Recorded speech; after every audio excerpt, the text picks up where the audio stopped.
911 location of your emergency. Breaking news out of North Idaho. Moscow police are investigating a homicide on King Road. Is she breathing? No. So 5'10", all black.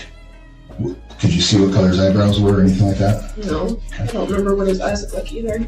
Officers discovered the bodies of Ethan Chapin, Xana Kernodle, Maddie Mogen, and Kaylee Goncalves, but no weapon has been located at this time. Arrested. That's 28-year-old Bryan Christopher Kohberger in custody today. Kohberger allegedly stalked one of the victims. That's false. We do not have evidence that the defendant had direct contact with 1122 or with residents of 1122, but we can put his phone in that area. There are many residences in that area. It's a dense population of mostly college-related occupants.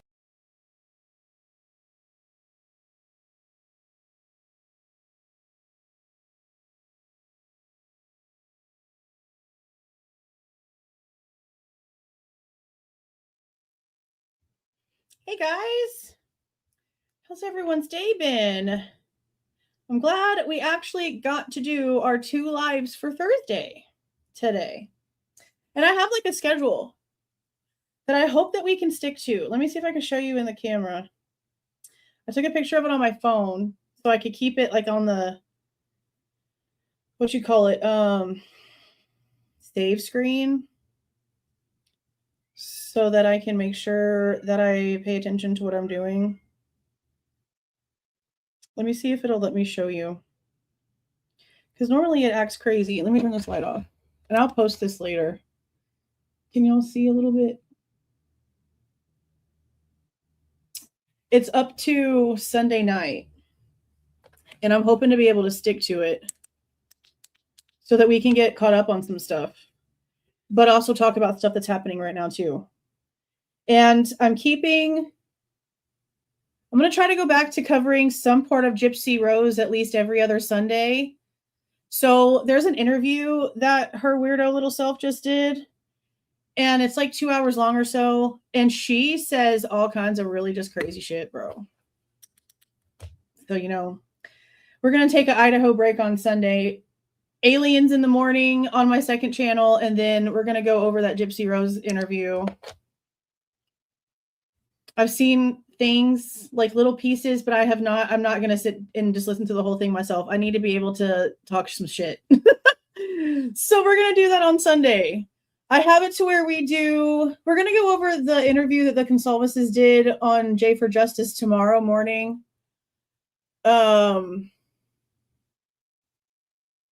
I've been taking off like every other Friday. And so I'm off tomorrow. So we're going to do 11:45 in the morning for the J for Justice interview with the Goncalves. And then tomorrow night, a short one, because it's Friday night, we're going to do the little like 14-ish whatever minute video for Peter's part 1 interview that was done first. And then Saturday morning at 11:45, we'll go live and we'll do part 2 for Peter, the big long one where he says all kind of crazy stuff. And then Saturday night, we're going to go ahead and finally do chapter 10 of the damn Broken Plea book because we've got to get it done. She is so mad. She's so mad. Look, Slade just opened the door. Come on. She's chirping her way over there. He's getting her. She's like a little bird. She's been sleeping in here since earlier in the window. Okay. Okay, so then Sunday night, kind of late because it's just kind of small and it's just something that we kind of need to talk about. We do need to discuss separately the fact that we do now have Dylan telling us that she did talk to her boyfriend that night. Like, as stuff was happening. Because what I'm not seeing is where, like, he maybe answered the phone or contacted her back. It seems to be all outgoing stuff. I don't see any, like, incoming from the contact, and it's just something that we need to talk about separately. So we're going to do that on Sunday night. That's how I have it so far. Just like a late night, because I can't ever sleep. So Sunday night lates, we've done those a few times, and it seems like a lot of y'all are on here kind of late on Sunday. So I think that's a good time to do that. Yeah, that's not surprising. That's not surprising. Yeah, she's especially like super loud. Oh my gosh, she's so loud. Thank you for the 5 gifted memberships. Joe Mom, I appreciate that so much. I appreciate that so much. Hope you guys are having a good evening. I saw somebody in here who's usually watches like on the TV. There you are. Hi. I just wanted to say hi because it seems like you are usually always on your TV, and that's cool that you've like come over here to say hi. I know that I definitely would watch this on a bigger screen because some of this font is so small. But I saw that earlier, and I just wanted to tell you hello, everyone. How's everyone doing? I know my sushi does look good, doesn't it? I know. I'm so glad that Ariel talked us into learning how to make sushi because I just be going a little bit ham with it. Okay, I don't know where this is though. I saw this comment earlier as it was going by, and I've tried to find it, and then I saw a couple other people left a couple comments about it too. I can't find where Amazon is saying that they're doing a part 2. Maybe I'm just not looking it up correctly. I don't know. I pressed a couple different buttons, but I also didn't jump onto Amazon Prime. Let me actually see. Well, actually, that's a lie. I did earlier. I opened it up to like the regular schmegular one. That's just like the first 4 episodes, just to see if maybe it announced it or something like that. And I don't see anything where it's saying like a second one's coming out. I did a little bit of searching on just like online, Amazon Prime, Idaho Student Murder Series Part 2, and I didn't see anything. So do you know where y'all are hearing that from? Do you know where? Yeah, there's like a few of you that have seen it, but I don't know. Like I can't find it. I cannot find it. Different accounts, yeah. Amazon Prime, Idaho. Oh, like actually Idaho 4. Okay.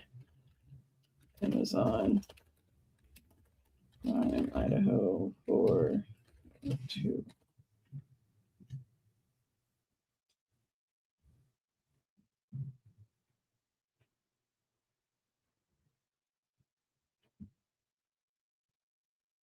Everything is from 2025.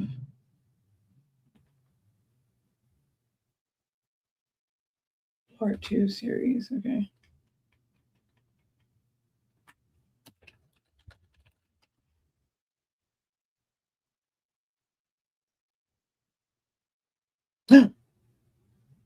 MSN. Okay, let me share my screen. Hold on. Found it. Thank you. So it's like an MSN article about it. This is actually good to know. So thank you, because I have all 4 of the original episodes recorded, and I really want to try to find a way that I can put them somewhere where we can watch them together. Like I know I'm going to have to edit them.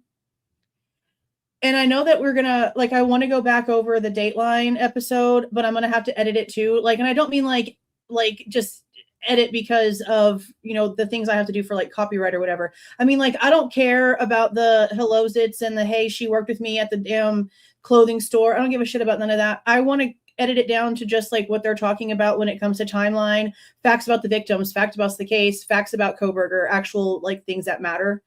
And that's going to take a minute. Because there's like, it's a lot, and it's just a lot.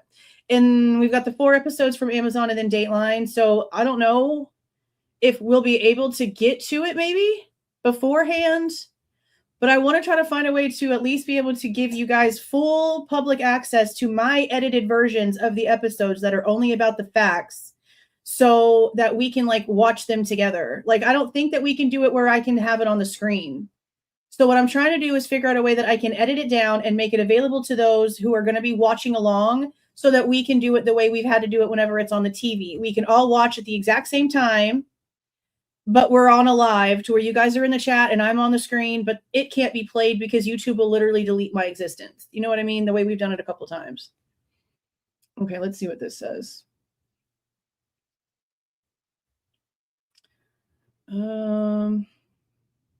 As of a day ago, Prime Video's 4-part crime series officially returning for season 2.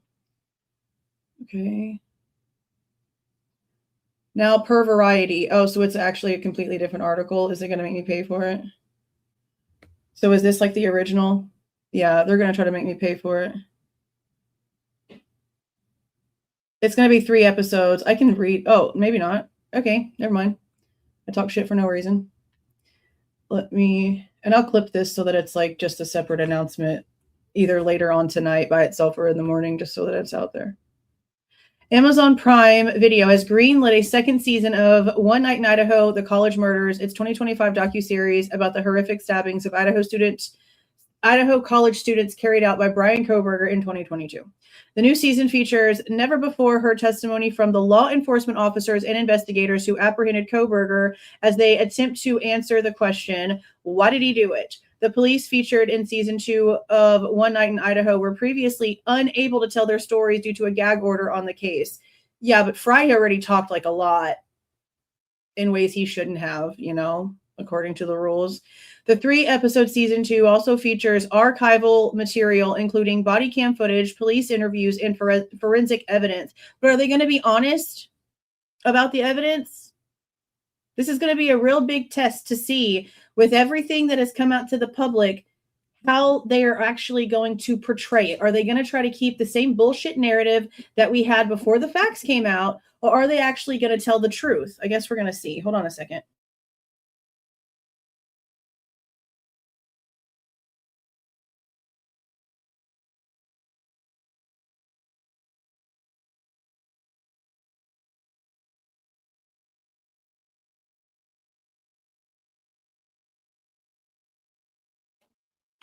Yeah, so it'll be interesting to see what they do, because we're going to be talking about it. We're going to be talking about it and dissecting it, talking all the shit. I just have a feeling they're not going to do it right. We'll see what they do. It follows lead detectives Brett Payne and Darren Gilbertson, as well as police chief James Fry, as they offer emotional first-person perspectives. The docuseries will also check back in with those closest to the case, including friends and family members who shed context on where things stand more than a year after Kohberger's guilty plea. More than a year after. Okay, we're literally 2 weeks away from the guilty plea. About 2 weeks away from the guilty plea change. So that tells me this is going to end up coming out after that, I'm assuming. I haven't gotten to a date yet. So I guess we'll get there in just a second. In November 2022, well, hold on. We don't need to read everything else. We just need to see what they're going to tell us. Oh, no date yet? No date yet?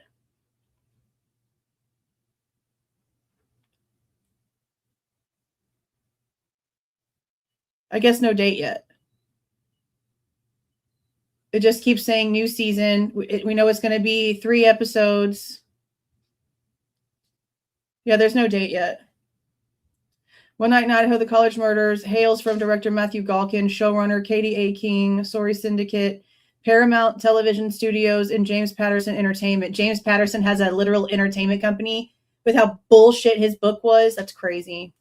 But that actually makes a lot of sense, considering that his book is what, everybody that was interviewed for that stupid Amazon series is where the information majorly came from for the book. There is a couple of different interviews in the book that were not in the Amazon series when it comes to Kohberger's side of things.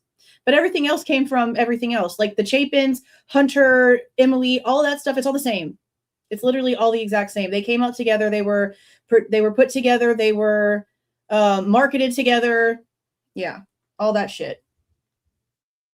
So I guess we're going to have to see what's going on. Yeah, they're going to have to go in here and actually work to put a timeline together if they want me to believe that they're actually looking at archival information and forensic evidence and all the stuff that actually matters. We're going to see what they do.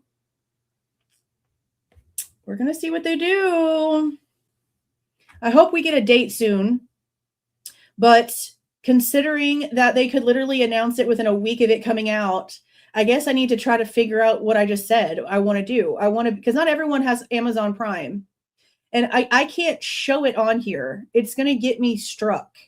Even having little bitty, few second pieces that don't have hella heavy editing could easily get me struck and it'd be a whole situation. So I'm trying to figure out if there's a way I can share it on the Google Drive, my edited fact only episodes of it. If I can share them on the Google Drive, they're going to be big files. So you're going to have to just download them and just trust that I'm not giving you a virus. That's the best that I could give you. That's the only thing that I can really think of. or like a Dropbox type situation, depending on how big they are. But there's like 4 episodes. That way I can make sure that everyone has the episode as we go live. We're watching it at about the same interval, and we're just like reacting to it in real time together. I'll figure it out. I don't really I hate Discord. Like my son was just like hacked through Discord not long ago, and we've had to just like fix a whole bunch of stuff from Russia. Okay. I hate Discord. It's too much crap. It's too much stupid. No, I can't. I have to figure something out though. I just don't know where to do it to where it's like safe to do it. You know what I mean? It was really interesting. Oh yeah. No, I listened to it when it was like premiering. I was cooking as it was playing. Yeah. Yeah. For sure. We're going to go over that one. We're going to go over the big one where he said a lot of crazy stuff Saturday morning. And we're going to listen to the small one on Friday night. Yeah, he did say a lot of crazy stuff. Yeah. I don't know if Rumble has the same rules. I wonder if I could upload it. Because I bet, that's what I'm wondering.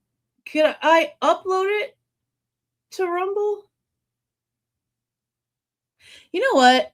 Can't I just upload it to my YouTube and then like put the link, like put it on private and then just put the link in the chat as we're live and like give you guys like 5 minutes to get like your browsers loaded? I wonder if it would let it play. I guess that might be an option. It might be an option.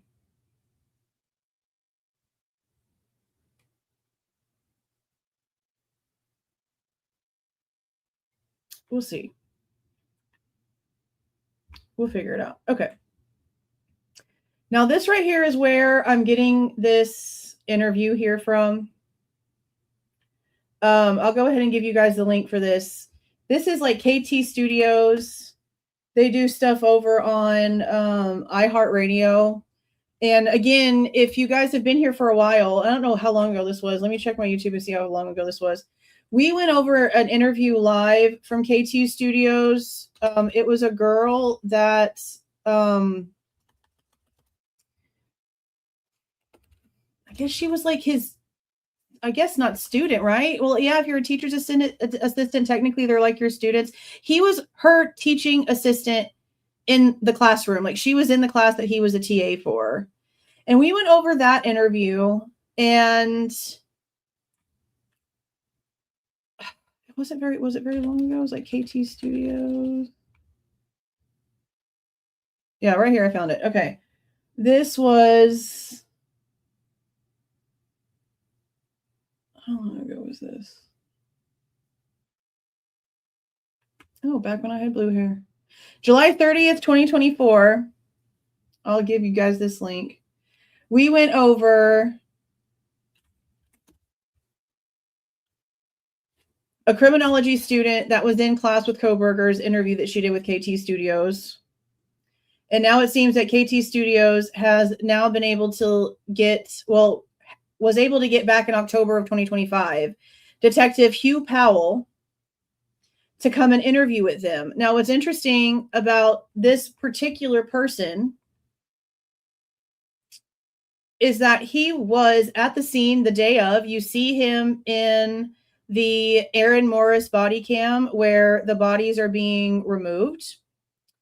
And as you can see here, his name is right here when it comes to Detective Powell, Detective Schwecke, and Detective Talbot started marking the evidence with numbered placards while Detective Roberts photographed the exhibit.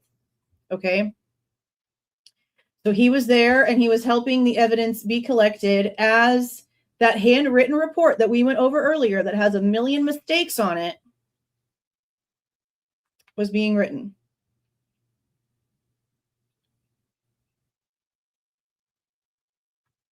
So let's go ahead and listen to this. Oh, did somebody say that Harsh had decided to cancel going on Custody Queens, and that he did a video about Cyrate. Does anybody want to just put like a small summary in the chat about what he said about Cyrate? Because that's a big topic of discussion, and I haven't listened to any of it. I keep just even forgetting it's a thing because there's so much other stuff going on. But if somebody wants to run down what's going on with that in the chat, that'd be awesome. I mean, I'll probably go watch his video or like listen to it tomorrow as I'm taking a walk or something to see what's going on. I'm surprised he canceled so fast. Y'all just told me about that. It was drama. I mean, I just don't know. Yeah, that's what I heard. I read like 2 or 3 little like chats as they were going by. I mean, I don't disagree at all. I really didn't know. I didn't really realize how much shit the one Kristen chick actually like brought over to her channel, and why Ron and the other girl like allow her to do it. Like stuff that literally is just the most asinine, made up, no nothing. And I'm just like, damn, I had no idea. I thought because they were attorneys that it was going to be more like when YOLO, the attorney girl YOLO talks, or when like Andrew Myers and them discussed anything. I mean, I've never really heard them go too off the wall with stuff. And a lot of them try to really like keep it, as far as I understand, to as much of the documents as we can. I didn't really realize until listening to some of the questions that they were asking and some of the stuff that they were kind of going on about, like how much they actually entertain that is problems with the case that we don't need. Like that's why I still get like really frustrated, because we're 3.5 years into this. And there's still so many people entertaining things that are so out of whack that we have no paper trail for, that there's no more excuse to a certain extent. We've got so much information, not all of it, but a lot of it. And when we already have all these issues and you're coming out here and you're still entertaining all of the fake stuff, the stuff that was made up just for attention, the stuff that makes no sense, the stuff that has no backing, that just brings the attention, that tells me your intentions. And that just muddies the waters for the people that are really here for the truth, the people that you claim to be here for too. It's obvious the intentions there. There's a lot of channels like that too. It's not just that one. There's a lot of them. And when you're constantly trying to make sure that the truth is the truth and that people understand what's fake and what's true, it's just annoying, is putting it lightly, when there's still people out there playing that game this far in. But it explains the reason why the people that are coming out and giving us false information in this case now chose those people to talk to. So that's also something people should probably think about a little bit. Okay. So again, this is Detective Hugh Powell. He was at the scene collecting evidence. He was there in that group of people that were all in front of the door in the Aaron Morris footage before the bodies were removed from day one. So let's listen to what he has to say. Again, I have no idea. What he says in here. It's been months and freaking months since I've had this ready to go. And the only thing that I did in way of ready to go is remove the like iHeart radio ads that play, because there's like several in a row that play. So I just chopped them out. But other than that, it's in its pure form. So let's go ahead and take a listen. One of the detectives called to the front lines was Detective Hugh Powell. He's joined by KT Studios producer, Allison Bankston. Take me back to November 13th, 2022. Where were you when you got the call about... Okay, well, for one, maybe you should make sure that I actually know things that are being discussed. I don't watch Harsh. Everyone who's been here for a long time knows I don't watch Harsh. I don't watch anyone. So if he's coming out and saying that it's not fog lights, don't tell me I'm wrong. For one, I'm not supporting anybody. And for two, I didn't know that he's the one out here saying that. I don't watch that channel. I know that y'all were mentioning something about fog lights the other day, and I said, yeah, no, those are definitely fog lights. Was that what y'all were discussing? Because I don't watch people. So I'm not aware that he's out there claiming that it's like the fog lights are a problem. No, you putting it in the chat is not talking to me about it. I don't see everything that goes through. I didn't know that he's trying to pretend like there's no fog lights. I mean, I don't watch. I just don't watch. So the fog light conversation was about Harsh. Why would he pretend like that's not a issue?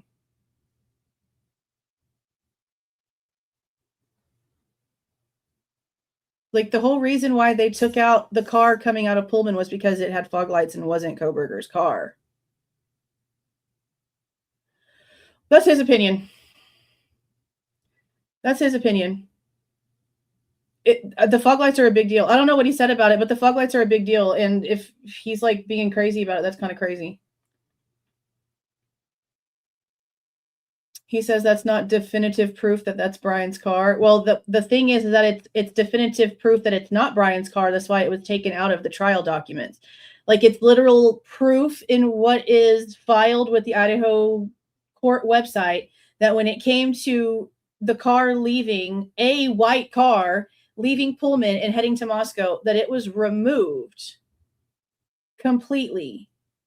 Meaning they weren't going to be using it because they can't say that that's Bryan's car. It has fog lights.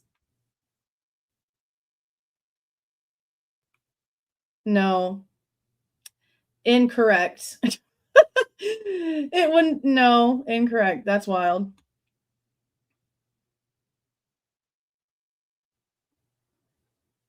But it doesn't. But Bryan's car doesn't have fog lights. Like, that's why it matters, because Bryan's car doesn't have fog lights.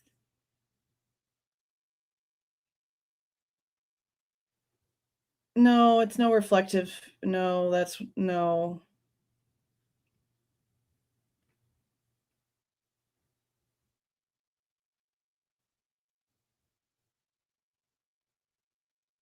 That's not. No, it's not. That's not reflective anything. It was removed from being used at trial for a reason. I don't understand why that's an argument. That they literally took it out themselves. That's crazy as shit.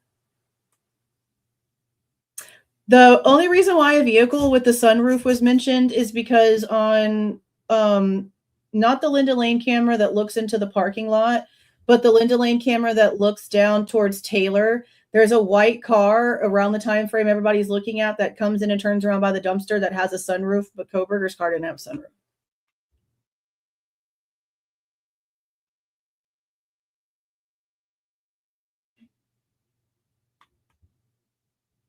But yeah, no, it's fog lights.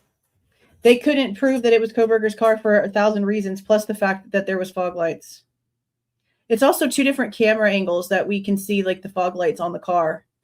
So no, that's weird. I don't know why a sudden change, but that's just his opinion. That's not my opinion.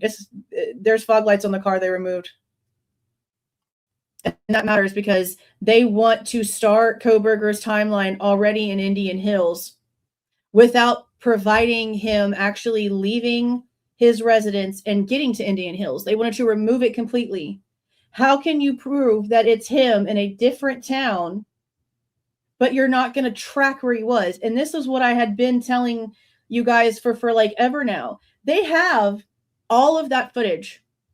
They have hours and hours and hours and hours of footage. If they are only like 7 minutes off, because that's also the situation here, the cell phone minutes and the way that things happened. So not only were they following the wrong car when it comes to the pings and the times or whatever the frick was going on, everything was just off. That's why they were looking at everything wrong. It's not Kohberger's car. Their timing was incorrect. And if they could find Kohberger's car heading to Moscow from WSU, the way they're claiming they have him on Nevada and all these other freaking streets, don't you think they would have gone in and been able to find it by now? It's only a few minute time difference of what they're trying to claim. And they're trying to match the timing of the car moving with the pings on the phone. So if they have that information, they know where they're supposed to look. They could easily go back and find the right car. And I can bet you anything they did. I can bet you anything they did, and it proves that Kohberger was going the opposite direction they're trying to tell us. That's why they haven't produced it. This could have been fixed for court purposes. Once this whole thing got figured out, they could have went back, pulled up the footage, went back in and found where they thought it was Kohberger's car and say, okay, we know that we were off because of this situation. We've been able to go back in, relook at our evidence. We've had several different experts look at it. Here we go. This is the one that we now believe, because of our previous mistake, is now Kohberger's car. The footage didn't just disappear. And again, it was just a few minutes. They could have gone in there and found it. And again, I bet you they did. And it shows him going the opposite direction and not towards Moscow. That's why they haven't done it. This could have been corrected for court. They didn't. They were going to choose, if this would have gone to trial, to have it start at 3:30 something in the morning, already in Indian Hills with no trail. The same kind of stupid shit they're trying to pull about the car going back in the 9 o'clock hour. Prove that. Prove it besides the little bullshit that you've got going in front of a gas station that you can't tell me the direction that car actually went after that little 2-second little blitz on the screen. Where's the car coming from Pullman? Where's the car on the Floyd's cannabis cameras from the 9 o'clock hour? Where's the car from the Nevada Street coming and leaving at 9 o'clock in the morning? Where's the trail from him actually leaving Pullman? All you're showing us is a car at 9:12 in an area that has 20,000+ vehicles that look like this that you can't even actually verify as a Hyundai Elantra. Every little detail about the car stuff matters. That damn car had fog lights. Kohberger's doesn't. I mean, it's just that simple. I don't know. I don't know what else to tell you. That's the facts. That's the facts, Jax. All right, let's go ahead and listen to this now. Again, this guy was at the scene collecting evidence. I haven't checked to see what else he has done in way of like interviews or transfers or anything. Just for now, for the sake of this interview, he was there at the scene collecting evidence with Talbot and everybody else. One of the detectives called to the front lines was Detective Hugh Powell. I feel like it's a Dodge Neon. He's joined by KT Studios producer Allison Bankston. Take me back to November 13th, 2022. Where were you when you got the call about what happened at 1122 King Road? So I was actually with my family at the time. We were driving home from church when my sergeant, Darren Gilbertson, got a hold of me and said, hey, we got a quadruple homicide up in Moscow. And when can you be there, essentially? So everyone rallied together and we met up at the office in Lewiston, Idaho, and then traveled up to Moscow. And really, we had very limited information. And up to this point, in my career, I'd never had like a true, like, who done. No. I was just trying to just figure out like what was actually going on, because I miss a lot, guys. Like, I know that y'all are like, y'all go around because y'all are trying to get like everyone's view of things, right? Like y'all are going in and watching everyone's channels, seeing what everyone's talking about. I can't produce to you true generic original thought, true generic original anything if I'm just channel hopping and seeing what everybody else is talking about. You know what I mean? That's why a lot of stuff y'all tell me and I'm just like, no shit. And I'll go and look and it's been 2 weeks since it happened. Like I can't. I have so much on my own list that I'm trying to figure out that I can't, unless you guys tell me. I don't know what nobody else is doing. You guys know this. Like, I am the last to know even when my damn name gets put in something, okay? I'm the last to know when shit's going on. And like when the chat's going on, like I'm trying to see like what we're doing here. So while y'all are having like a conversation about stuff and I'm seeing like little bits and pieces, like I don't have any idea. So I really wanted to see like what was happening. So no, you didn't do anything wrong. No, I wanted to just see what was happening. I just wanted to see what was going on. Yoli Law. No, yeah. Oh my God, I called her YOLO. I'm sorry, Yoli. I called her YOLO. I just realized that. Yeah, Yoli. I like her. She's real straight to it. Factual to it. Taking the plea. Oh, you know what else? Is it Kathy? Kathy Indie Zone. She's been following, and again, this is something else I only know like little bits and pieces because you guys have been like recently talking about it. There's something that happened. I'm going to y'all can talk about this more in the chat because it's something important that we do need to probably discuss Monday. I want to keep the schedule that I have, look more into it, and then we'll talk about it. Something happened with some sort of like Supreme Court ruling today that might have some sort of influence on appeals processes or something like that. Very possibly. I don't know all the details, but Kathy Indie Zone has been following that like Okay, yeah, Supreme Court new ruling. Yeah, she's been following that. I haven't had the chance to go listen to anything. I'll probably just do a little bit of searching up myself and just read a couple of things to see what's going on. But it'll be interesting to see what's happening with that. It'll be interesting to see what's happening with that. Hey, Lori, thank you for being a member for so long. Hey, hey, hey.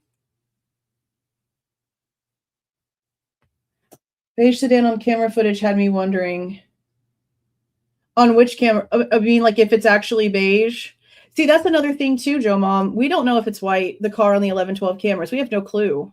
It could be a light silver. It could be beige. It could be any like shade of like eggshell. Like it could be all kinds of different colors if you really think about like certain shades of things. So there's no telling. And I know that over a year ago when the whole green car thing happened, I did know at that point in time that Truth and Transparency had done a live where she had taken some sort of like plastic screen like filter thing and had placed it over the green car to make it look like black and white the way that the cameras looked, and it looked like a white car. You couldn't even tell that it was green. So that's another reason like this is such a big deal, because the Hyundai brand was not even on their original list of cars to look at. The emails from MPD, the stuff that was sent over to Pullman, the stuff that we received here recently, and we have like correspondence and stuff like that. Hyundai wasn't even one that they were looking at. They literally they were just throwing out everything they could to guess. That's all this was educated guesses. So strangely wide and broad that they could literally finagle anything they needed to fit whoever they needed it to fit, because they had no idea what the hell they were doing. And competence gives you leeway. They utilized it. Oh, hell yeah, they utilized it. Why do you think the car, not even just like the make and model, but also the year, they couldn't figure out what the hell they were looking at. And even after they tried to get him to say the same year as Kohberger's car, the FBI agent still wasn't even very comfortable doing so. He was like, okay, we read the emails. He wasn't 100%. He wasn't comfortable. They ran with it anyway. This case is so convoluted. My God, so convoluted. Thanks for the 2, Sharon. Is Gypsy Rose interviewing him? No. But wait for Sunday, because that one that we're going to be reviewing, that was where she was interviewed, is like 2 hours and some change. I'm going to try to cut out like the pleasantries, and I'm sure there's some advertisements in there. The channel's got over like a million views on the interview already. It's a pretty big channel. It's a male host. It's a pretty big channel. So I'm going to go in and see if there's any ads I can take out before we go over it. But it's long. I just know that there's like a lot. There's a lot in that interview. Okay. Let me go back a few seconds and we'll start this again. Let me shut up so I can listen to this damn thing. One of the detectives called to the front lines was Detective Hugh Powell. He's joined by KT Studios producer, Allison Bankston. Take me back to November 13th, 2022. Where were you when you got the call about what happened at 1122 King Road? So I was actually with my family at the time. We were driving home from church when my sergeant, Darren Gilbertson, got a hold of me and said, hey, we got a quadruple homicide up in Moscow. And when can you be there, essentially? So everyone rallied together and we met up at the office in Lewiston, Idaho, and then traveled up to Moscow. And really, we had very limited information. That was dubbed in, wasn't it? That sounded definitely dubbed in. One more time. Essentially. So everyone rallied together and we met up at the office in Lewiston, Idaho, and then traveled. Lewiston, Idaho. It almost sounded like Steve Goncalves, didn't it? A little bit. That's crazy. That's dubbed in. So where did y'all really meet up then? Were you not allowed to say where y'all met up, so you had to dub it in one more time? So I was actually with my family at the time. We were driving home from church when my sergeant, Darren Gilbertson, got a hold of me and said, hey, we got a quadruple homicide up in Moscow. And when can you be there, essentially? So everyone rallied together and we met up at the office in Lewiston, Idaho, and then traveled up. Ooh, it did sound like Steve, didn't it? Lewiston, Idaho. That was creepy. Why did they have to do that? Thank you for the 10 gifted memberships, Miller Time. I appreciate that. Thank you so much. Congratulations to those who got those. Why did they have to do that? I wonder what he said. I wonder what he said. Interesting. Interesting. Homicide up in Moscow, and when can you be there? Less than a minute so in, bro. everyone rallied together. 30-ish seconds in, and we already are like, what the hell's happening? Why are you doing that? It's not shocking. And we met up at the office in Lewiston, Idaho, and then traveled up to Moscow. And really, we had very limited information. And up to this point, in my career, I'd never had like a true like whodunit homicide. Usually we have a suspect already in custody or on most of our scenes, or we have a good lead and we're actually like on a manhunt looking for that person or whatever, because we have good witnesses or things like that. But this one was like, we didn't have a witness. We didn't really have any leads yet. So we didn't have a witness. We didn't have any leads yet. So they're not considering Dylan a witness. That's interesting. Got called up there when we got to King Road, got all our stuff set up, but they were still waiting on the search warrants to get approved, which took a little bit of time, about an hour or two. The detective that got assigned as primary was Detective Jeff Talbot for processing the crime scene. And he assigned me initially to collect some footprints in the snow and by cat. Shoe prints. We just went over this because that's the very first discrepancy in the handwritten report versus the typed up report that Jeff Talbot did when it comes to the inventory report of the evidence that was taken on 11/13/22. That was the live this morning. What was written by McKenna was foot. What it was a shoe cast, and it freaking matters. It so matters. Castings and stuff of that nature. And so I went and did that. And then when I finished that, with they Talbot, were just getting, done with like the photographs before 3 p.m. inside the crime scene. That's when I went in to assist to collect evidence. And that's when I first got a grasp of what truly had happened inside the house. Because up to that point, I hadn't been inside the house or anything like that. Definitely, I would have to say one of the worst crime scenes I've ever seen in my life. As far as the crime scene goes, can you kind of walk me through the layout of the house and some of the stuff that you guys had seen when you entered that house?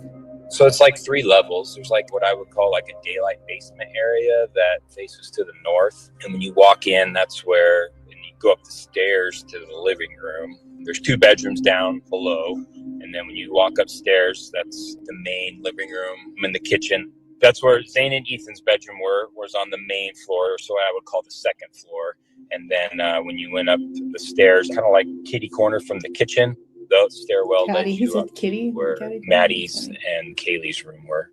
The one thing that stood out to all of us is how contained most of the stuff was, like as far as like blood and everything else was in Maddie's room where Maddie and Kaylee were, and then also in Xana's room where Xana and Ethan were. It was fairly well contained in those 2 rooms, which was pretty shocking, especially for the, how gruesome the crime scene was. Yeah. So I would expect it. And isn't the term like catty corner?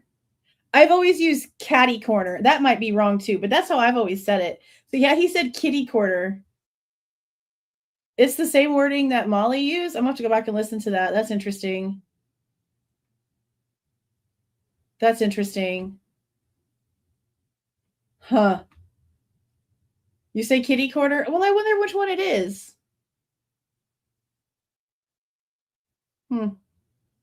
Yeah, blood was leaking out of the house. He left that part out. And, the fact that there is blood in the hallway, on the table, on the wall, other places. I mean, yes, it's very much diluted. We understand that, and it's definitely not like the rooms themselves. But for a long time, we were really made to believe that there just like wasn't any sort of anything anywhere at all outside of the rooms. And that's not the truth. It's very small. It's very scarce, but it's also not true. It's not true. Thank you for being a member for 15 months, Victorine. I appreciate you being here. Thank you. We would have found more evidence throughout the house, but it just wasn't the case. It was very regional. contained in both Like of those pecan, two pecan. rooms.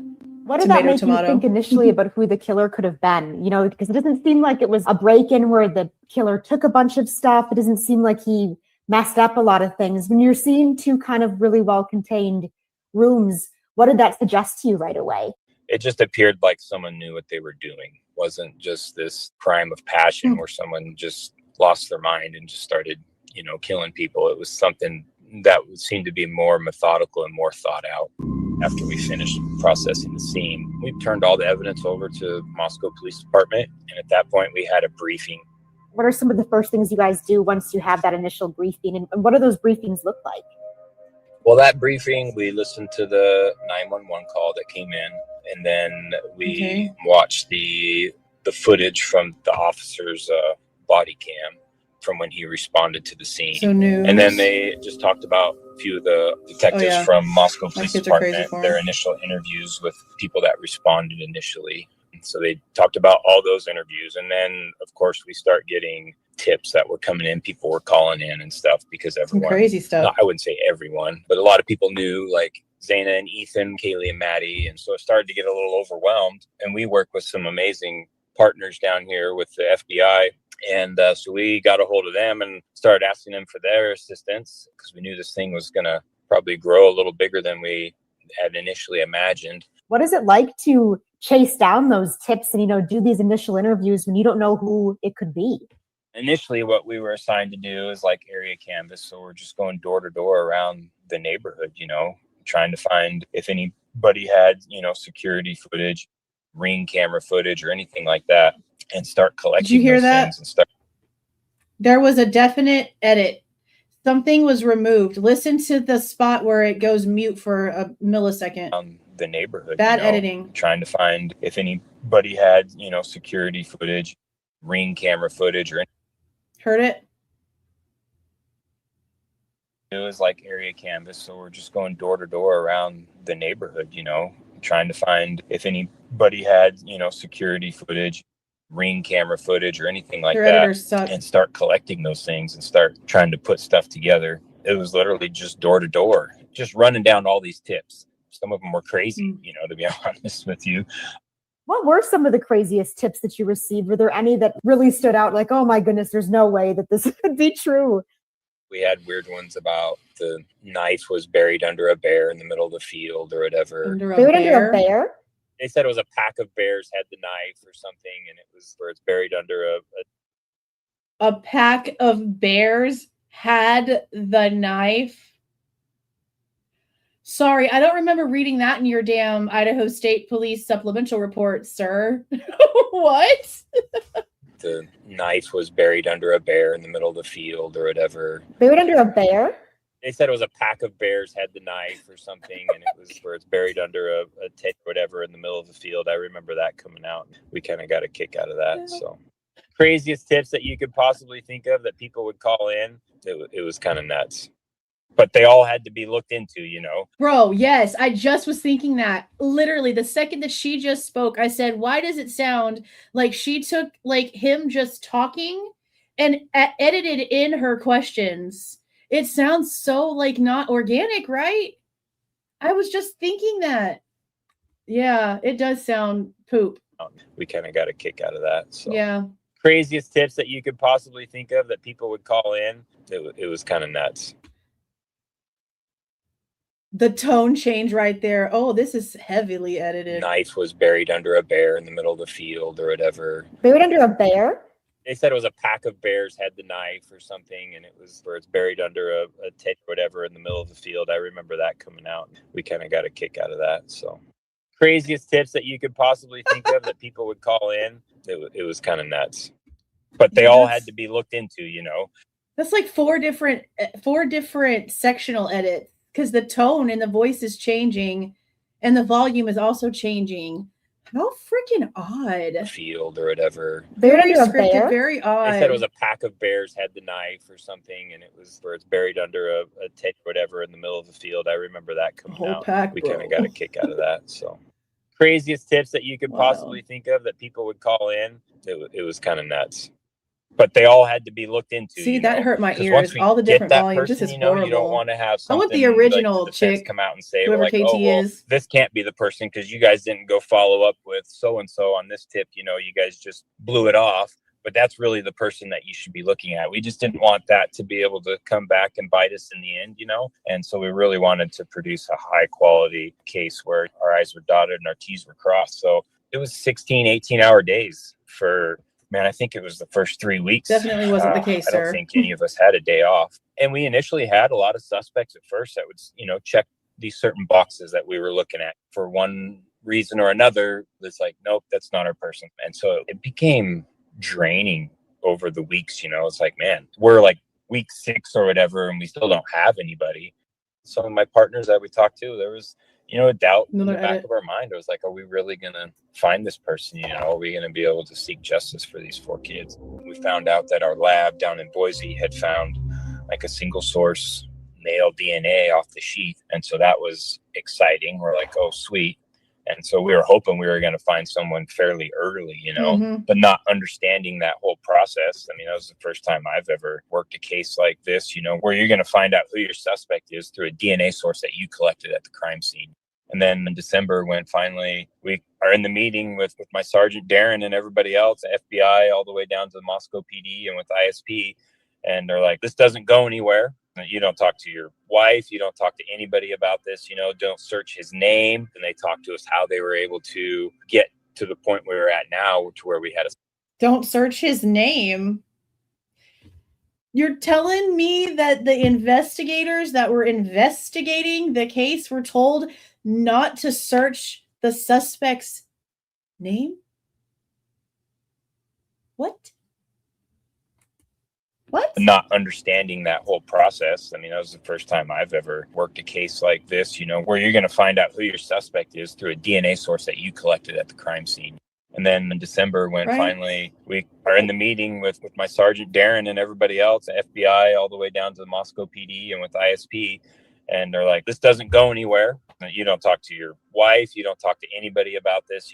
Don't search his name. And they talked to us how they were able to get to the point where we're at now, to where we had a suspect. On the 20th. When the name finally came up, they're like, well, this Bryan Kohberger. It's like, oh, lo and behold, he has this white Elantra. So that was the box that it checked, And then, oh, he's a student at WSU. That checked the box. Wow, right. I can't Being imagine a student at WSU. Hold up. Seeing all of these little investigative puzzle pieces. What the hell do you mean? Being a student at WSU checked a box.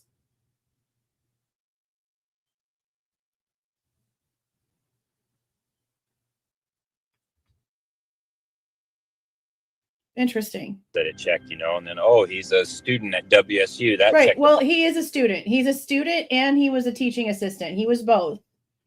So like he worked there, but he was also a student there. That's how he was able to afford his tuition for his classes, was by being a TA in that program he got accepted to. So he was both.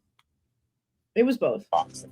Wow, right. I can't imagine how exciting that must have been, just seeing all of these little investigative puzzle pieces finally starting to really fit together. And it was like, oh, he was a criminology student, and all these things started lining up. Like, well, why was the crime scene so clean? Well, this guy, this is what he obsessed about, criminology and how criminal. This is what he obsessed about. So then you could literally say that for everybody that was in the same classes as him, that they're obsessing. They all did the exact same assignments. They all bought the exact same books they were all told to buy that y'all then try to use against him. They all wrote the exact same documents, the exact same essays. They all gave their opinions on the exact same subjects, but only because it's Kohberger's opinion on guilty pleas and all this other crazy shit, y'all want to then use that against him. When y'all got hundreds of students at that campus taking those exact same courses, doing that exact same homework, doing those exact same searches, it's only an obsession because it's Kohberger? Sir, you're a police officer. Does that mean that you have an obsession with it too? Like, you see how it sounds? They have not told us that they have found anything out of the ordinary in anything that they looked at, and they looked at everything. When they try to say, oh, he was looking up Ted Bundy and all this other bullshit, he had an assignment on it, and his professor wrote a paper on it, and he was looking up the paper that his professor wrote for an assignment. The stuff they're trying to say where he was looking up serial killers, oh my God, it was all from like a university website so he could use the site as a source in his actual work because it has to be from an official source. You can't use Wikipedia as a source for your academic paperwork. It has to come from an academic source. He wasn't just willy-nilly doing that. See what I mean? Like the hypocrisy of it. Like, this is your actual career.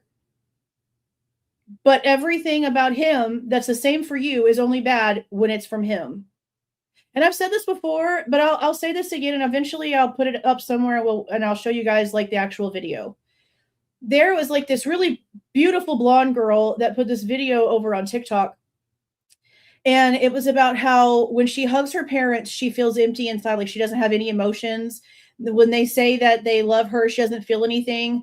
All the exact same stuff that we read that Kohberger felt about himself as a teenager that he had on whatever website that was, that we still haven't been able to go through all of them. Verbatim. Feeling like you're just meat, like you're just a body with no emotion. And the amount of comments, this was a beyond viral video.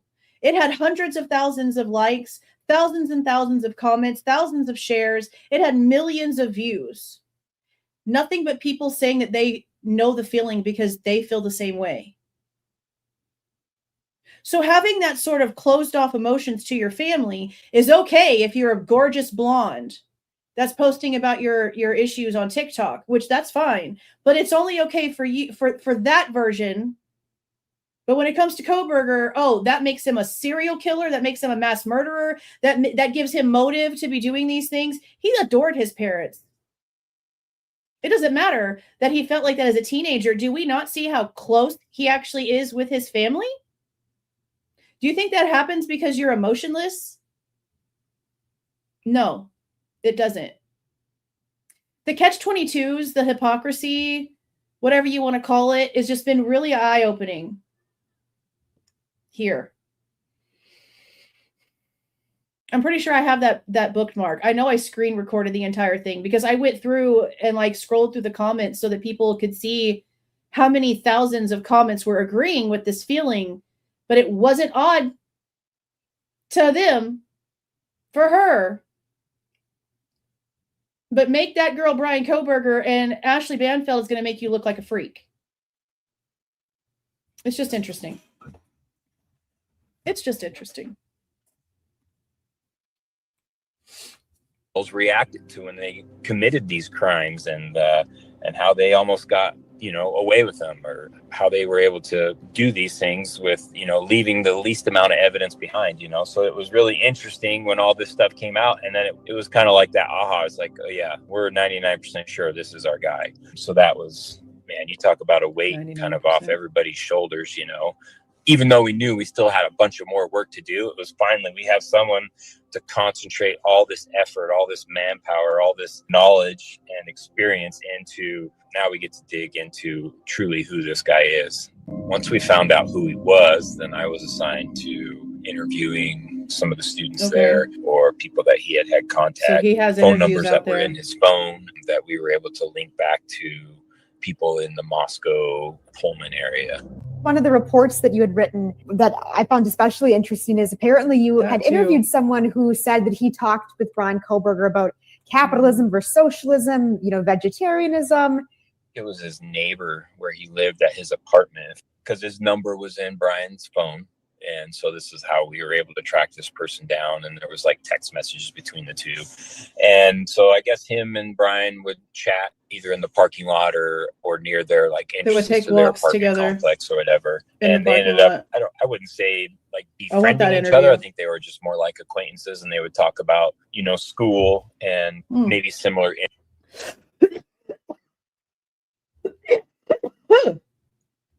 Swallowed my coffee too fast. Eek! We do have one interview from someone who knows Kohberger that we have not gone over. I don't know if he's Japanese or Chinese, but he's got that kind of like foreign name. I can't remember exactly what the name is, but he's hard to hear. He's hard to understand. That's why we haven't gone over it yet, because I had wanted to go in and try to interpret the best I could what he was trying to say. I don't think that it's this guy that's the neighbor. I think it's another TA that was like part of the TA group. It's been out for like a hot minute over on Connor's channel. We just haven't had the chance to go over it yet because I like I said, I want to like try to get it better interpreted to understand what he's saying. And that's not the same person. I want to try to get this interview. I wonder if they would release this guy's interview. Because if this is the same guy, then this is also the same guy that should have been told by Kohberger he did an ancestry test. See, all that stuff just goes away, which is also so crazy.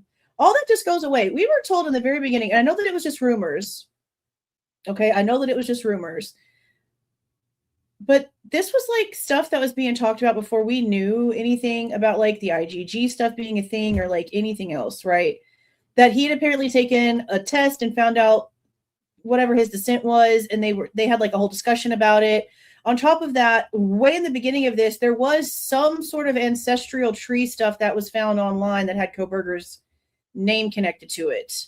So there was something out there. That's why when Judge Hippler brought up like the customer part of like those websites, and the question was asked if Bryan Kohberger was actually like a customer, I was taken aback as hell when Ann Taylor said no.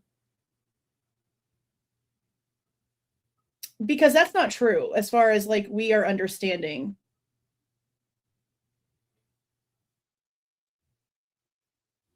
I don't know. I'm going to try to find out.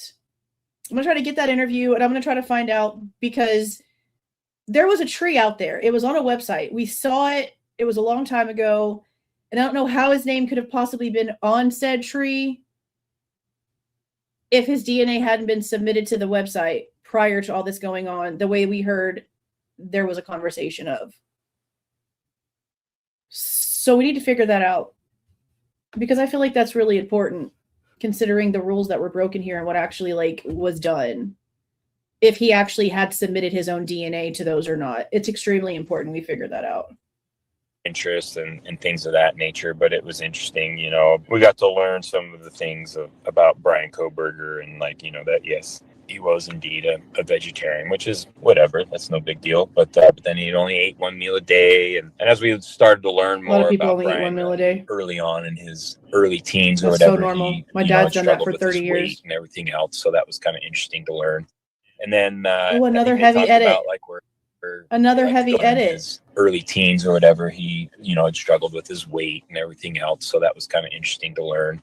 And then I think they talked about like where they like to go hike or run or whatever, and got to learn some things about Bryan and their communications. Oh, that's interesting. Kind of more daily activities. Yeah, that would Did make he say sense anything then. about his impressions of Bryan's personality? Like saying, oh, he was kind of awkward, he felt off, he was weird. Did he say anything like that?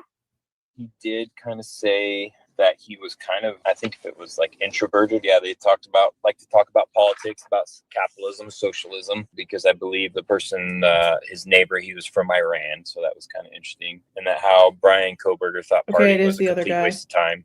And since, you know, Bryan was from America, this guy was from Iran, I think they talked about some of the more political issues between the two or the differences. There's another report that she did too that I thought was interesting where it just cuts it off like that. This is such an odd interview. America, this guy was from Iran. I think they talked about some of the more political issues between the two or the differences. There's another report that she did too that I thought was interesting where there's this famous. But I will also say that when it's come to interviews that have been done, or like some of the people that have come forward that talked to Kohberger there when they were like TAs, there's this like heavier set guy with brown hair that talked to Kohberger quite a bit and even rode around in his car with him at some point, or got a ride home from him at some point in his car. And he said the same thing about like the stuff that they would talk about, politics and stuff like that. There's also a college campus, and a lot of that is talked about like leisurely there. And if you I don't know if I'm remembering this correctly, but for some reason it's like in my mind this way. When we were listening to that Scott guy talk about that Gabe kid and him going into Moscow's Mad Greek where Xana and Maddie worked over the summer before this happened, and there being some sort of like argument, and he said that Ethan was there too and blah, blah, blah, whatever. I remember politics being a part of that argument too. college campuses get real political, real freaking political. And it doesn't help the fact that they're targeted for that. So for these to be a constant conversation and argument on these college campuses is normal. It's not like he's bringing it up and it's causing a problem because no one else is talking about it. This is literally how it is. Recruited people go down there to recruit people for both sides and every other side that ever can be imagined. And they're just allowed to roam freely and like try to recruit people onto each side. So them trying to pretend like, oh, it's him bringing up all these things, a normal conversation for a college campus. We need to think in reality. Pool party that he attended right before the year started. And apparently you had talked to a girl who got trapped in a conversation with Bryan Kohberger, which sounds like an awful place to be. And he just kept like going on and on about personality. She handed him her phone and told him to put her, whatever, you know what I'm talking about. She handed Kohberger her phone and had him put his number in her phone. Instead of just giving the dude a fake number or giving him her number and then blocking him, she literally handed him, this came from her own mouth. This is Holly. She came out here and spoke herself already. She handed Kohberger her device. Let it be in his hands as he put his information in.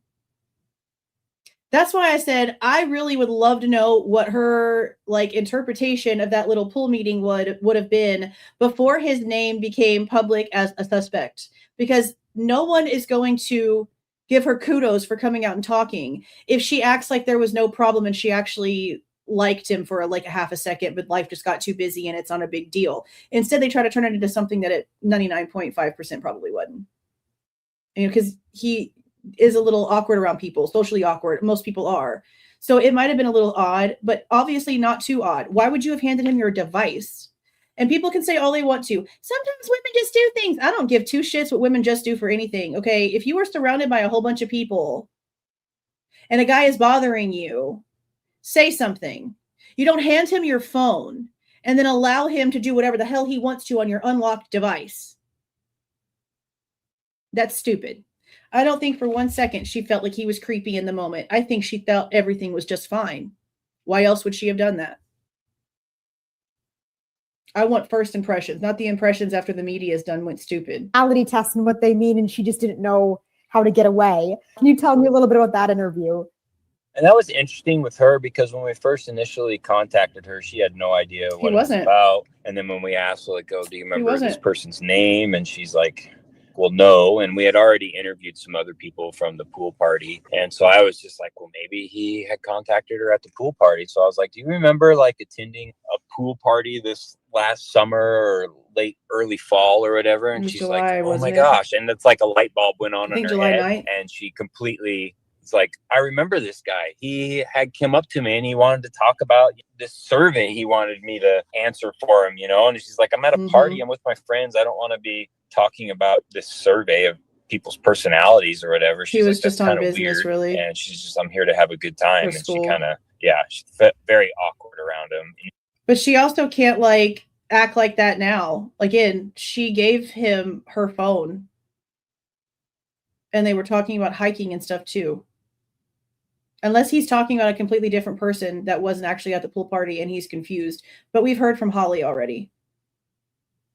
And it was a couple other people he was talking to, but one of them was apparently like married and was there with her single friend, and the husband was apparently there. I don't know, something like that. But that's not the same person. Even though she gave him his phone number so he could send her the survey or whatever. And then I think he contacted her later after the party and asked her if she had a chance to do that survey. And she was like, no, I didn't have a chance, and I don't think that this guy doesn't know what he's talking about. Nature. But yeah, it was kind of interesting. And that was kind of like, you know, people at the pool party kind of had like the same general ideas. Like, why is this guy wanting to talk to us about these things at a party? You know, it's not normal. You know what I mean? So, and then as we learned more about Bryan Kohberger, well, he wasn't normal. You have to think about it too, though. He was also like, what, 28?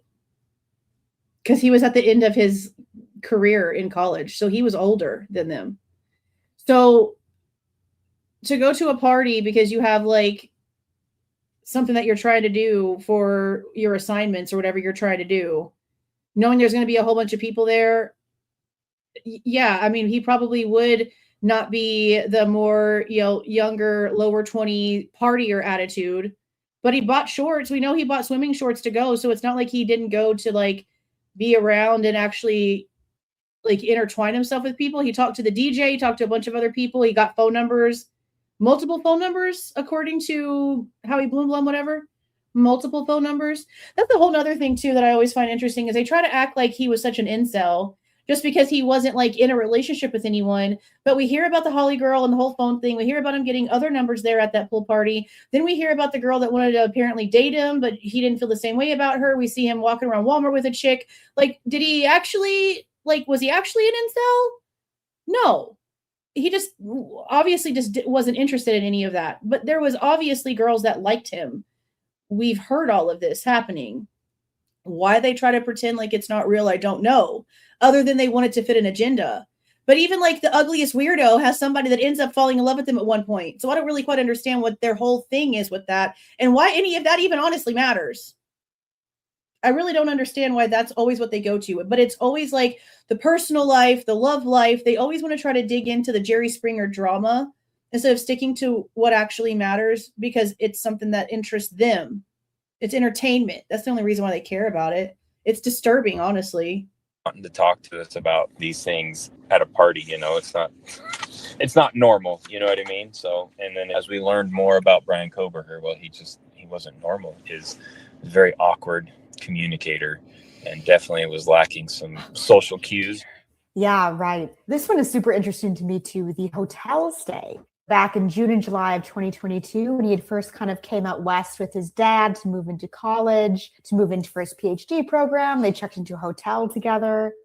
Yeah, so he did stay at a hotel, and I believe his father was the one that initially had made the reservation. Mm-hmm. And I think it was close to upon checkout, like he noticed that they had overcharged him. And so he came down and talked to the lady at the front desk, and then they were able to work through fixing his bill and getting it straightened out. Mm-hmm. And then he got angry because they just didn't seem to be able to do anything correctly, at least up to his standard, I guess.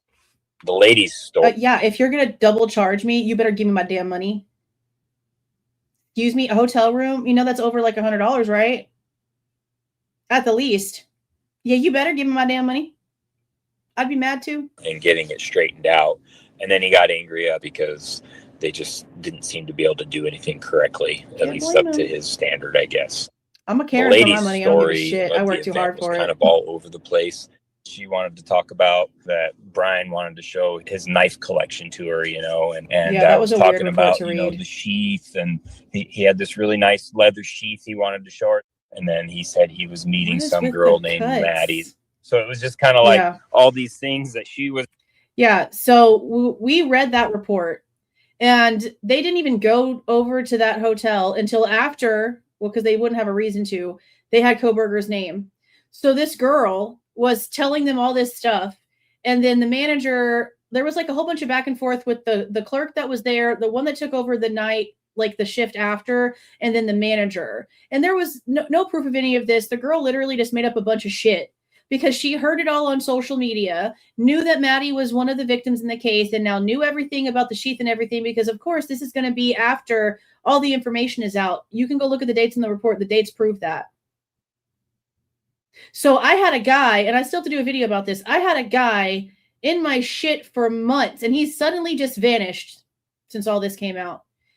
And I have all the screenshots, everything. He had been trying to tell me for years that Bryan Kohberger knew Maddie because he left a key for her at some hotel somewhere, blah, blah, blah, whatever. And I'm like, okay, well, that would have came up by now. Don't you think that if there was a hotel key left by him for Maddie frickin' Mogen and they found connections between them talking somehow, even with private accounts because they're doing server stuff and getting all these search warrants, that we'd be being told there was a connection? Like, you've got to stop.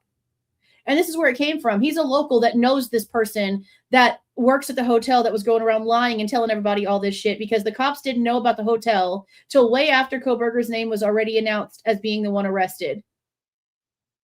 So she put all the story together and fed it to the cops like it was true with no conscience whatsoever that she was sitting there making shit up. Isn't that some convoluted bullshit? We're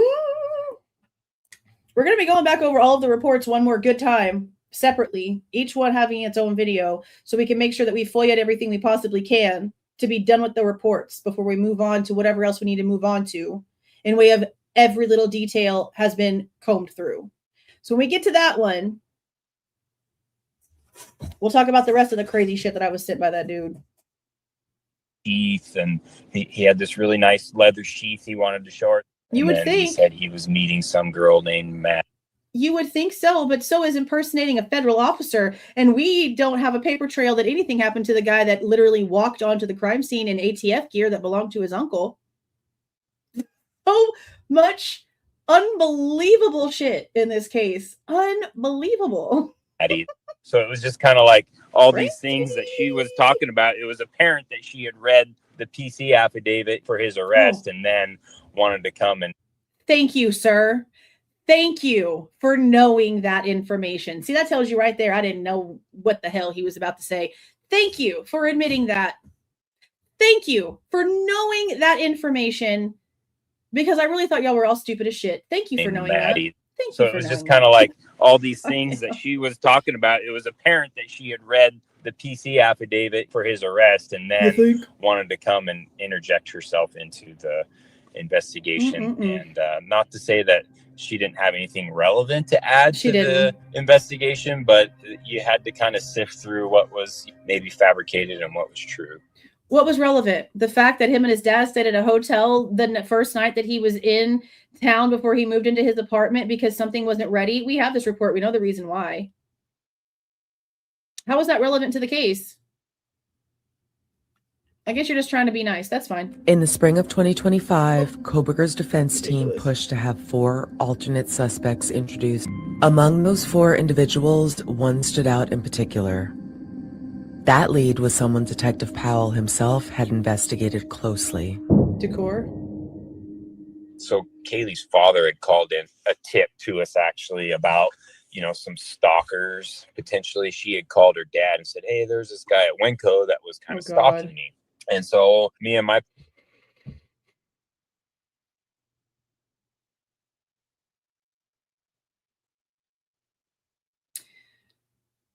So I've tried to get the Winco interviews. And they've denied me for privacy. They won't let me have them. Not even redacted to where they just give me the person's initials. They won't let me have them. Now, what it sounds like, if you read just the reports, is that they're just a bunch of dummies who don't know how to pick up women, and they're just lost and confused because they seem to have been locals. So I don't know. We'll end up going back and rereading it.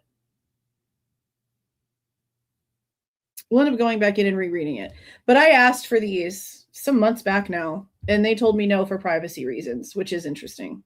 Partner, we were tasked with going to the Winco Foods and looking at surveillance footage to see if we could not stalking, find for sure. Kaylee going into that Winco. And we did. We found Kaylee one evening entering the Winco Foods, and there was 2 males that were grocery shopping together. And one of the males saw Kaylee out of the corner of his eye, and he started kind of following her through the store. And that we were able to identify the person, and he kind of followed her almost out to her car in the parking lot. But then it looked like he got nervous and walked away and walked back into the store. So we were able to pull his debit and credit card. So we got his name, and then we were able to run that through the university, and are like, oh, this is the student. So we were able to track him down and do an interview with him. Yeah. And he was wanting to ask Kaylee out on a date, and he got nervous, but he had actually done it to a couple girls that evening because we kept watching him through the surveillance footage in the store. Anyways, we got I asked for that too. They'll give us Albertsons with all the people walking around. They'll give us Costco with all the people walking around, but they won't give me Winco for privacy reasons. Maybe I should try separately because they were all in the same report. But I know I'm not the only person that has put in and honestly, it's not even double things. It's the same subject. The same subject. I'm going to try again. buccal swab from him and everything else, collected his DNA, and nothing came of it. But for some reason or another, the defense wanted to say, well, this is your suspect. Why is for some reason or another dubbed in? What the frick? I'm going to go back in separately and listen to this by itself and see just how many hard edits and dubs are in here, because that's freaking odd. What did they do? Get back a hold of them and be like, hey, can you say this 2 words into the microphone? Sorry. Like, what? Very odd. Out on a date and he got nervous, but he had actually done it to a couple girls that evening because we kept watching him through the surveillance footage in the store. Anyways, we got a buccal swab from him and everything else, collected his DNA, and nothing came of it. But for some reason or another, the defense wanted to say, for some reason or another, this is your suspect. This is the one who did it. So then they came and told me, like, this is probably what you're going to be testifying to. Yeah, because remember, there's 9 people that were swabbed that never were actually placed in and compared to the unknown DNA from the scene. We know that now from a forensic expert's document that was unsealed. So do we actually know if those guys' DNA was tested? I'm gonna have to go back into the documents and look. Like, he got nervous and walked away and walked back into the store. So we were able to pull like his debit and credit card. So we got his name, and then we were able to run that through the university, and they're like, oh, this is the student. So we were able to track him down and do an interview with him. And he was wanting to ask Kaylee out on a date, and he got nervous, but he had actually done it to a couple girls that evening because we kept watching him through the surveillance footage in the store. Anyways, we got a buccal swab from him and everything else, collected his DNA, and nothing came of it. But for some reason or another, the defense wanted to say, well, this is your suspect. This is the one who did it.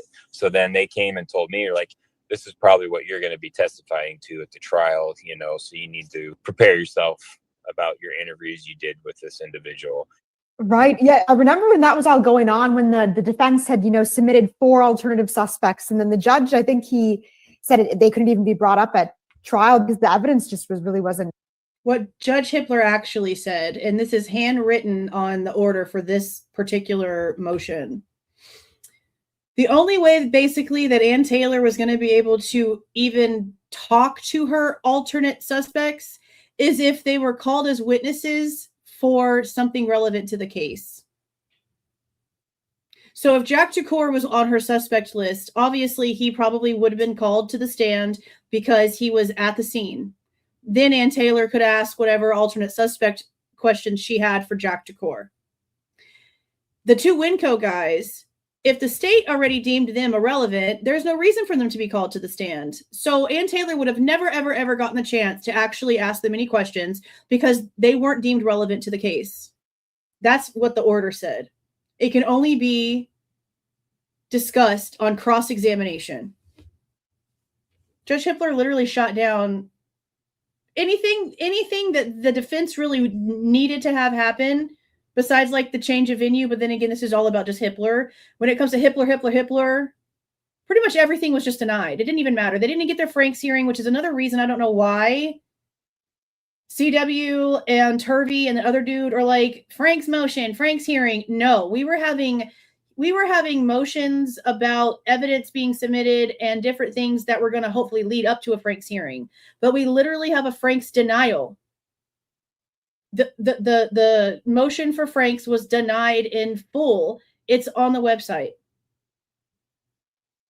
I don't know why he kept saying that. This is just ridiculous, though, that's how it ended up being. She was never going to be able to question anybody that she needed to question unless the state technically deemed them relevant as witnesses to something other than. The judge wasn't going to allow her to call anybody in way of alternate anything. And I don't honestly know who the 4th guy could have possibly been, because the way that it read when we went over the order is that they were all like living people. So I know that Steve Goncalves came out, and this is still something that I want to touch on a separate video. I know that Steve Goncalves came out, and the Goncalveses in general, they came out like the day that this whole plea change happened and said that there was like a veteran that was part of the alternate suspect information that was being submitted, and that Ann Taylor was trying to throw a veteran under the bus and all this crazy shit, right? So because of what we already know has been included in this case, we figured he was talking about Brent Kopacka. Now, he has a lot of nerve saying shit if he actually did for some reason think that it was Brent Kopacka, because he has himself called Brent Kopacka a loser. in conversation between a TikToker that we've gone over here. The girls would never have known him or hung out with him because he was a loser, was his wording. We've gone over that. Now, Kohberger, or however you say his last name, he also has like a military background. So I'm assuming it's most likely him. I can't actually remember. This stuff didn't stick to my brain. I'm assuming it was most likely him because of the living comment. Because Bryan Kohberger, we know, is no longer alive. So maybe it was just the way that Hitler was like, only on cross-examination can you talk to these people, that gave off like they have to be living in order for this to even be a conversation. Or maybe it actually said that like directly about like who they were. I don't actually remember. But either way, if it was Bryan Kohberger, I just found the hypocrisy of what Steve said that morning and in that little note that they put on their Facebook page really disgusting because of what we already read in the conversation with what he said about him. Remember that morning he was like, I know when his parents bought plane tickets that morning where he was going crazy. Yeah. We're going to talk about that soon. There, no DNA. Yep. So that's what I was kind of preparing for. Let's go back. I think about your interviews you did with this individual. Right. Yeah. I remember when that was all going on, when the defense had, submitted 4 alternative suspects. And then the judge, I think he said they couldn't even be brought up at trial because the evidence just really wasn't there, no DNA. Yep. So that's what I was kind of preparing for. Oh, that's okay. So that's what she said. So like no DNA for the alternate suspects. But then again, we really don't know that, do we? Because there was apparently 9 people that were swabbed that were never tested against the actual evidence to see if they could answer any of those unknowns. So that's still something that we technically don't know. But then when it came out, it's like, we don't have anything. The judge wasn't going to allow them to be named as suspects. So, and I think that was like the defense's kind of like last straw. They're like, oh man, we don't have any suspects, I was actually down in. Well, they did, but they weren't going to be allowed to talk to like anybody about them. Because see, all that stuff happened at the same time. The information about Molly came out, about her knowing Bill Thompson, and all of this stuff getting denied for the alternate suspects. Like it all kind of like came full circle into this huge, just like hurricane of bullshit where they really just knew that they weren't going to have a chance because of the way that the judge was already ruling on things and the way that they were not going. I compare this to the way that Delphi was for Richard Allen. The defense having their hands completely tied behind their backs. The only difference here is that as far as I understand, Richard Allen's defense attorneys didn't agree with a damn thing that the state ever tried to do. And the defense over here has agreed with the state a lot for things they shouldn't have, which is hella questionable, Ann Taylor. I'm still hoping somebody one day will leak whatever the hell it was that Ann Taylor and Elisa Massoth was talking about in that little convention thing they had a conversation about Kohberger in a month or 2 ago. I don't know how somebody didn't record it. Somebody's got to have it somewhere. Some lawyer, some private eye, some law enforcement person had to have recorded that conversation. Why wouldn't you?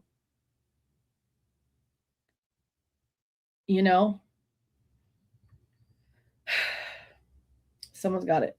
I know they do. Boise at the time, I didn't even know that they were having a plea hearing. And then literally minutes before it was supposed to take place, my sergeant who was down there for it, he called me and he's like, hey, you might hear something in the news. I just wanted to give you a heads up out of, respect for the work and everything that you've done and helped with this. And then literally a half hour later, it starts hitting. So the Idaho State Police got a heads up out of respect, but the experts that worked on the defense team side didn't get a heads up out of respect. Crazy. Hey, you might hear something in the news. I just wanted to give you a heads up out of, respect for the work and everything that you've done and helped with this. And then literally a half hour later, it starts hitting the news and stuff. As I started thinking about it, it's one to get found guilty by your peers, by a jury, but it's another thing. I think it's closure to someone that who did it. They have to get up there and they have to be like, yes, I'm guilty of these crimes, And I know it wasn't for all the family members. This was closure?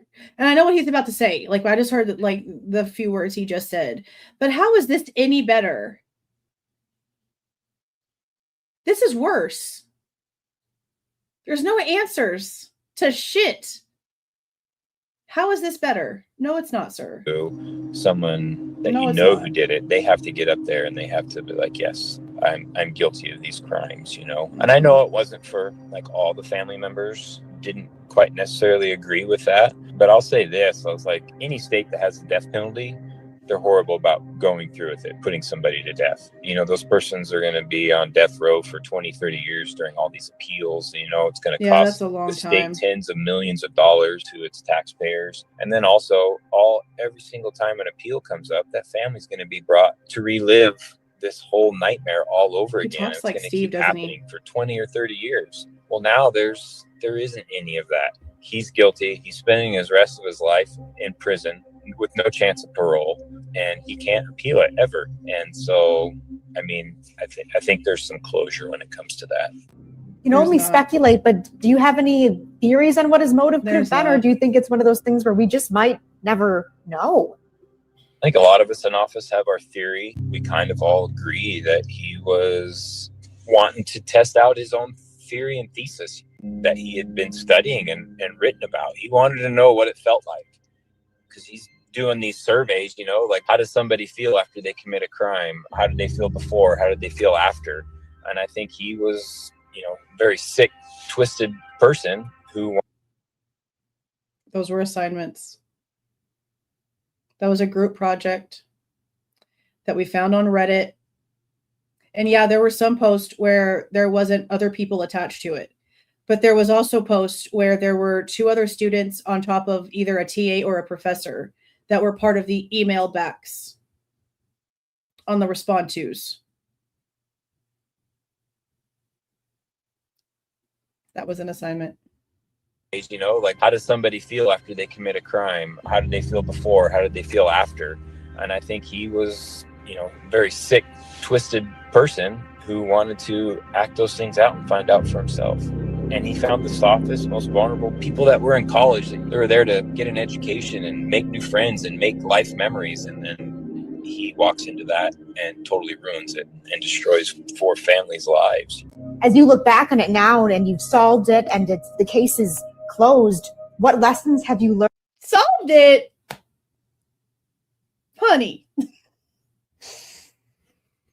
Getting a phone call from the FBI and then giving you a name and you just going stupid and literally shelving everything else that you investigated because somebody else told you to, and you ignoring literally everything else you actually investigated is not solving anything when none of your evidence actually fits anything. Solved it. I want to know how this girl feels now that all the forensic evidence is out. Now that all this new information is out here, I want to know how she now interprets the case. Solved it? That and totally ruins it and destroys 4 families' lives. As you look back on it now and you've solved it and the case is closed, what lessons have you learned and how does it feel to have worked on something like this with so many other amazing agencies to bring closure to these families? I mean, it was just the satisfaction of being able to solve a true whodunit case, and be able to work with so many amazing people, and to be able to see like what true teamwork can accomplish, you know. Wow. And you all put your egos, those attaboys are crazily misplaced, you all have a common goal that you're able to work towards and accomplish. At the FBI, Moscow Police Department, just everybody, even the law enforcement out where we were able to arrest Bryan Kohberger, who helped transport him out there. I mean, just phenomenal interagency cooperation. And it was really unfortunate that what happened, but I'm super pleased with the outcome. And I hope the families realize the hard work that was put in to be able to. That's why I hate those press conferences. Yeah, that's why I hate those press conferences, because the first like 35 minutes is them all thanking all these different agencies that touched every little damn thing. Yeah, like, this is ridiculous. Yeah, they didn't accomplish that. That's my whole thing. Like, it bothers me so much that they keep being told that they did this amazing investigation and blah, blah, blah. No, you didn't. You didn't even know who Bryan Kohberger was. You went back into all of y'all's files after you got that phone call and had not received a single tip about Bryan Kohberger. Not one. And at that point, y'all had tens of thousands of tips, from phone calls to online stuff to people sending you guys emails to people walking in and telling you things from all the different agencies being told stuff. Like, y'all were getting bombarded with information. Y'all went back into all of that and never found a single tip about Kohberger. None of the information matched. Y'all changed it to fit a narrative. The information for the cell phone? No. The information for the car? No. The information that y'all are trying to push for the type of person he is? F you, bro. That's assignments. That's a college education for a career, the same way that all of y'all did. Every single one of you. You hypocritical hippos. None of the shit that they have tried to say equals anything. None of the experts that worked on this case on the state side that have come out and said anything can admit that they found anything. Celebrite said what the last time we listened to them? That they looked and looked and looked and couldn't find anything. That they had other people come in and try to look too, and those people that they thought were going to be able to find something, if they couldn't, definitely couldn't find anything. But then you want to listen to Steve over here trying to say that some weirdo is holding $10,000 worth of information hostage? Well, the state couldn't find anything. The feds couldn't find anything. Do you think the guy who's pulling that bullshit actually has anything? No. The fact he even said that is just still crazy as shit. I can't believe he said that. I can't believe he said that.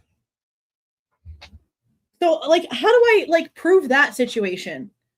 Do I FOIA ransom notes? Have you guys received ransom notes for $10,000 for Kohberger's phone information? Like, what are we supposed to do with that little piece of information? Crazy as hell. The FBI did everything. I'm so tired of saying it. The FBI did everything in this case. Everything. They orchestrated the arrest. They did the DNA. They did the car analysis. They did the cell phone. They're pulling the bullshit with the Amazon. They did everything. They've got everything. MPD never even spoke to Kohberger's family. They told us that themselves. Huh? What do you mean that you don't speak to the person that you just arrested as the lead agency? The only time they spoke to him was in Pennsylvania, and the FBI said, we're not allowed to hear that one. You know, too private, too secret, too good. I hate this case.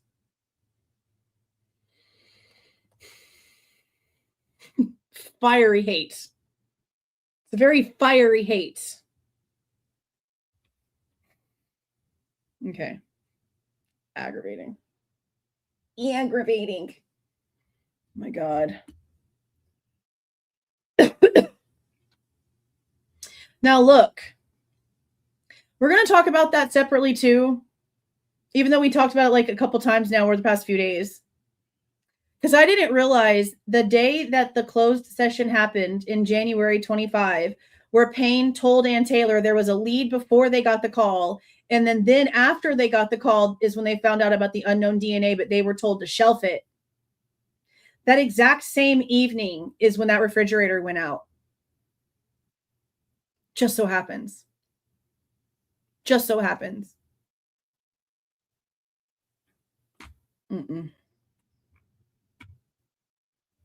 Too much. That part. I have been wanting to be wrong this entire time.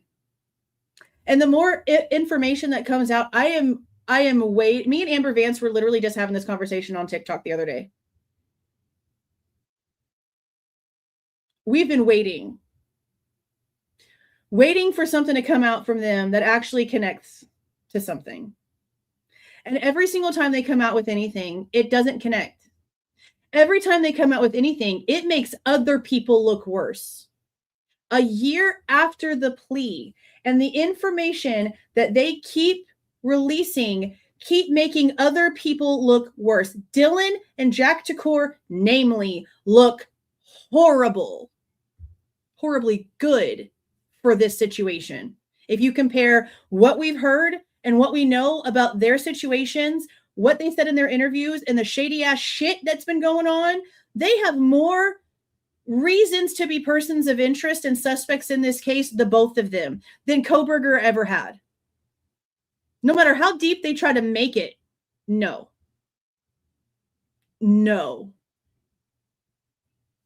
Ain't no way. And you're not going to sit there and try to make me believe that this person that they can't prove has ever looked at that house, been in that neighborhood, had any connections with that house or anything else, was able to navigate it in the dark with dexterity and mobility issues and commit all of the freaking wounds that he apparently did. No, he did not. And then happened to somehow be able to clean some shit up and leave no feet prints. No feet, no boot, no slipper, no cover, no transfer, no nada. How?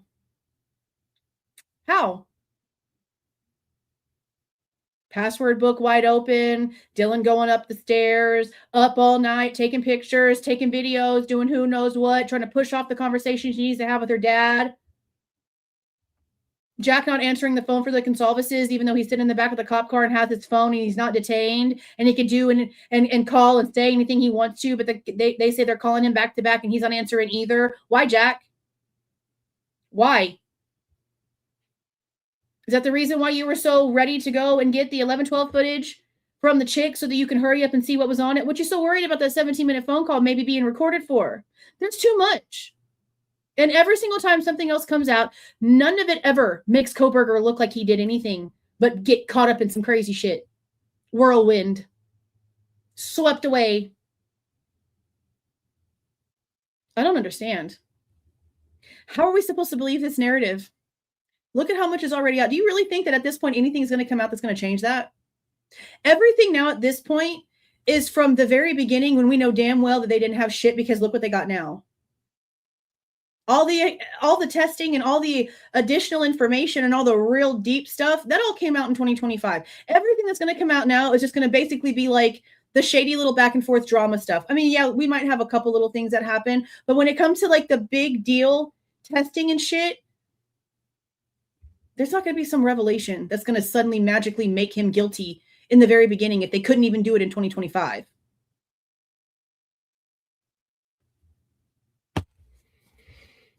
I guess we'll see what Amazon does, but I just know that it's not going to be good because they already proved their bullshit bias with the other one. But the crazy part about that one too, and this is something that we need to watch for, okay?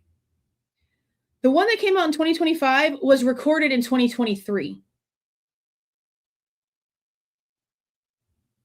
Okay? They told us all of this. This was old stuff that had been recorded that they finally dropped. So now I'm really curious as to when these interviews are going to actually be, because they're sitting here saying, oh, they couldn't talk until after the gag order. Okay, but people were talking before the gag order anyway. You already recorded them. We already know you recorded shit old as hell and then released it like it was new and it wasn't. So I highly doubt that some of these are going to be new. Some of them might be new after the gag order, but I bet you anything there's going to be some that were prior and they just couldn't release them until now to be on the safe side. There's leaks everywhere. And that's another thing we still have no idea about, that damn Dateline investigation leak. Something happened because something else happened because of that something that happened. But we don't know what the something is. We just know that now there's a criminal investigation into it because administrative is done and something apparently has been filed. And now there's investigators trying to talk to Ann Taylor and talk to Turvey, and Ann Taylor's trying to give Turvey permission. And he's like, hell no, you crazy. And there's all kinds of drama going around in that too. On top of EWU's lawsuit, WSU's lawsuit, all kind of stuff still happening here. And none of it makes Kohberger look guilty.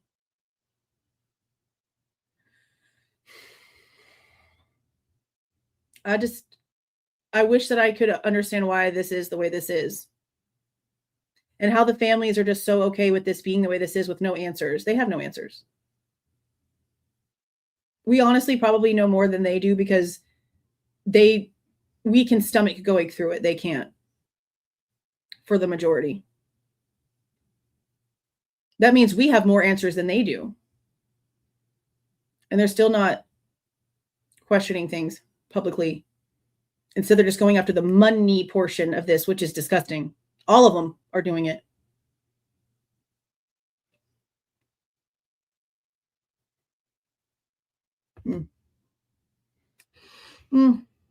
Okay, you guys. I am going to go ahead and get off of here. It is National Sushi Day. So if you haven't had dinner yet, you should think about sushi. I did post a little video on my second channel of me making some spam and avocado sushi. I use Korean barbecue spam and add extra sauces, and it's so delicious. And I'm about to go make me some smoked salmon sushi right about now because it's time. And you know, if you've never tried it before, maybe tonight's your chance. Start small, Cali roll. Not everything is raw.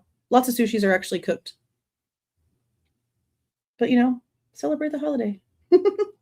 Celebrate the holiday. Love me some sushi. Love me some sushi.